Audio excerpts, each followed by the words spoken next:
আপনাদের হেজবুত তৌহিদ করতে গেলে, হেজবুত তৌহিদের সদস্য হতে গেলে কি কি যোগ্যতা লাগে? হিজবুত তাওহীদ করতে গেলে দুনিয়াবি কোনো সার্টিফিকেট প্রয়োজন নেই। হিজবুত তাওহীদ করতে গেলে একটা জিনিসের প্রয়োজন, আপনি ঘোষণা দিবেন লা ইলাহা ইল্লাল্লাহ, আল্লাহর হুকুম বিধান ছাড়া কারো হুকুম মানি না। এটার ঘোষণার মাধ্যমে আল্লাহর আনুগত্যের ভিতরে প্রবেশ করবেন। প্রবেশ করে আল্লাহ যে বিষয়ের উপরে ঐক্যবদ্ধ হইতে বলছেন সে বিষয়ের উপরে ঐক্যবদ্ধ হবেন।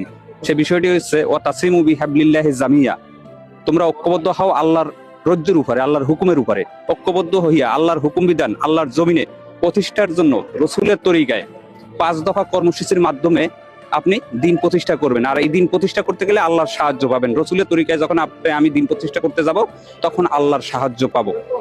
এবং জীবন সম্পদ দিয়া মুমিন হইতে হবে। মুমিন হইতে পারলেই আমরা হিজবুত তাওহীদে থাকতে পারবো। মুমিন ছাড়া হিজবুত তাওহীদে কারো জায়গা নেই।